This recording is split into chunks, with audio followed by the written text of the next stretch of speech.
एक किलोमीटर में आप सभी का स्वागत है।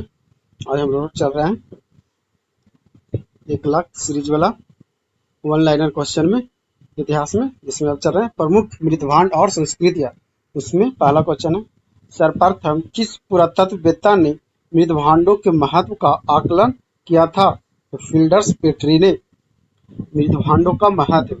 इतिहास एवं संस्कृत के अन्य स्रोतों के समान मृदभांड भी एक उपयोगी स्रोत है। मृदभांडों का अध्ययन एवं परीक्षण करके हम काल विशेष एवं स्थल विशेष की संस्कृति के विविध पक्षों को उद्घाटित कर सकते हैं। इनके आधार पर कुछ गुण पहेलियों को सुलझाने में सहायता मिलती है जो अन्य स्रोतों के माध्यम से ज्ञात नहीं है, जैसे कि इनके विश्लेषण से उत्खनित स्तर की तिथि निश्चित करने में सहायता मिलती है। अब आगे क्वेश्चन पे चलते हैं। तो आते हैं, गैरिक मृदभांड ओसर कलर पोट्री कब मिला था? तो गैरिक मृदभांडों की खोज सर्वप्रथम किस पुरातत्वविद ने की था? तो बीवीलाल 1949 ईस्वी में। गैरिक मृदभांडों की खोज सर्वप्रथम किस पुरातत्वविद ने किया था? तो बीवीलाल 1949 ईस्वी।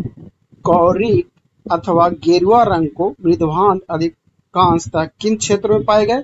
गंगा घाटी क्षेत्र में पाए गए। गैरिक अथवा गेरुए रंग के मृदभांड किस क्षेत्र में ज्यादा पाए गए? तो गंगा घाटी क्षेत्र में।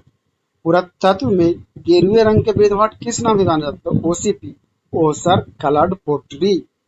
पुरातत्व में गेरुए रंग के मृदभांड को किस नाम से जाना? तो ओसीपी, ओसर कलर्ड पोटरी।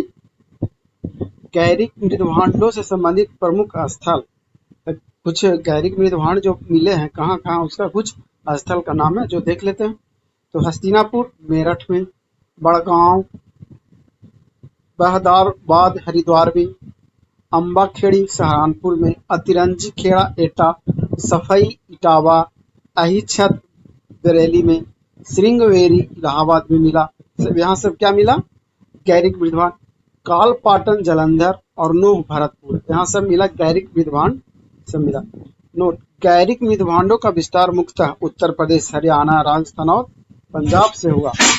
गैरिक मृदभांड पात्रों का निर्माण अवधि क्या थी? तो लगभग 1300 से 1200 ईसा पूर्व।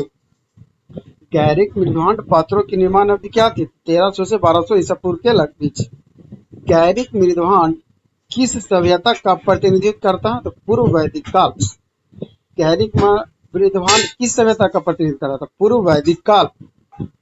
चित्रित धूसर मृदभांड, पेंटेड ग्रे वेयर। चित्रित धूसर मृदभांडों की प्राप्ति सर्वप्रथम किस स्थल से हुई है? तो अहिछत, जो 1940 से 44 में हुआ। अहिछत टीले की खुदाई से मिला था ये चित्रित धूसर मृदभांड। चित्रित धूसर मृदभांड का महत्व क्या है? तो हड़प्पा सभ्यता के पतन से लेकर बुद्ध काल के प्रारंभ तक की अवधि की संस्कृति के भौतिक परिवेश की जानकारी प्राप्त करने की दृष्टि से महत्वपूर्ण है।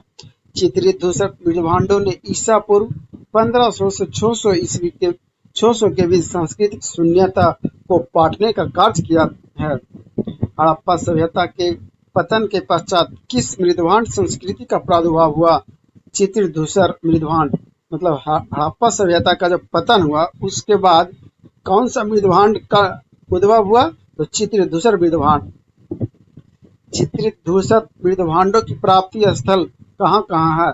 तो पंजाब, हरियाणा, राजस्थान, गंगा के ऊपरी भाग से चित्रित धूसर मृदभांड के प्राप्त मिले। तो चित्रित धूसर मृदभांड का प्राप्ति स्थल कौन कौन है जो देख लेते एक बार। तो रोपड़ हो गया, दधेरी, संघोल, भगवानपुर, दौलतपुर, इंद्रप्रस्थ, नोह, जोधपुरा, किलुंद, उज्जैन, कायथा, आलमगीरपुर, हस्तिनापुर, अहिछत, सोंग, मथुरा, उल्लास, वैशाली से चित्रित धूसर मृदभांड प्राप्त हुए हैं। अब आते हैं आगे, और कुछ है उसका भी देख लेते हैं, थोड़ा बहुत है।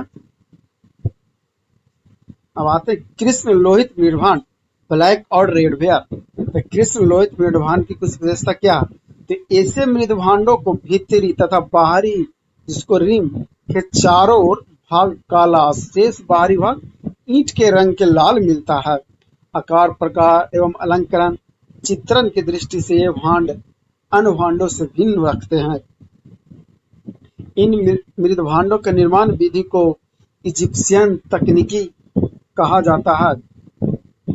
ये मृदभांड चूने, रेत युक्त मिट्टी से बने हैं। कभी कभी कचली मिट्टी से भी तैयार किया जाता है काले प्रकार के मृदभांड को। कृष्ण लोहित मृदभांड किस काल से संबंधित है? तो उत्तरकालीन हड़प्पा संस्कृति से संबंधित है। कृष्ण लोहित मृदभांड किस काल से था? उत्तरकालीन हड़प्पा संस्कृति से संबंधित है। सौराष्ट्र क्षेत्र के किन स्थलों से कृष्ण लोहित मृदभांड प्राप्त हुए? रंगपुर तथा लोथल से। पंजाब तथा हरियाणा में कृष्ण लोहित मृदभांड किसके साथ प्राप्त हुए? चित्रधूसर मृदभांड के साथ। पंजाब तथा हरियाणा में कृष्ण लोहित मृदभांड किसके साथ प्राप्त हुए? चित्रधूसर मृदभांड। नोह तथा अतिरंजी खेड़ा से कृष्ण लोहित मृदभांड किस सतह से प्राप्त हुए? तो गैरिक मृदभांड के ऊपरी तथा चित्रधूसर मृदभांड के निचली सतह से। दक्षिण भारत, बिहार तथा उत्तर प्रदेश के बृहद पाषाणिक पुरास्थल समाधियों से किस प्रकार के मृदभांड पाए गए? तो काले लाल मृदभांड पाए गए। काले लाल प्रकार के मृदभांडों का प्रयोग किस अवधि में किया गया? तो ताम्र पाषाणिक और संस्कृति के समय। अब आते हैं उत्तरी कृष्ण मार्जित मृदभांड। Northern black polished ware (NBP). उत्तरी कृष्ण मार्जित अथवा काली पॉलिश के पात्र की अवधि क्या थी? तो 6ठी शताब्दी ईसा पूर्व से बुद्ध के काल तक। उत्तरी कृष्ण मार्जित अथवा काली पॉलिश पात्र की अवधि क्या थी? तो 6ठी शताब्दी ईसा पूर्व से बुद्ध के काल तक। उत्तरी कृष्ण मार्जित अथवा काली पॉलिश पात्र से किसकी सूचना मिलती है? तो द्वितीय नगरीकरण के प्रारंभ होने की सूचना मिलती है। उत्तरी कृष्ण मार्जित मृदभांड को किस अन्य नाम से भी जाना जाता है? तो NBP मृदभांड के नाम से जाना जाता है। उत्तरी कृष्ण मार्जित मृदभांड सर्वाधिक स्थल किस क्षेत्र से पाया गया है? तो मध्य गंगा क्षेत्र से पाया गया है। उत्तरी कृष्ण मार्जित मृदभांड प्राप्ति स्थल कहाँ कहाँ है? तो कौशाम्बी, पटना, बेग्राम जो कि अफगानिस्तान में है, तक्षशिला, चार्दसद्दा, उदग्राम तथा नेपाल की तराई के तिरौली, रॉकेट आदि स्थलों से मिले हैं उत्तरी कृष्ण मार्जित मृदभांड। उत्तरी कृष्ण मार्जित मृदभांड भारत के किन क्षेत्रों में पाए जाते हैं? तो गुजरात, महाराष्ट्र, पश्चिम बंगाल, उड़ीसा और आंध्र प्रदेश में पाए जाते हैं। तो उत्तरी कृष्ण मार्जित मृदभांड भारत के किन क्षेत्रों में पाए जाते हैं? तो महाराष्ट्र, गुजरात, पश्चिम बंगाल, उड़ीसा और आंध्र प्रदेश। Thank you.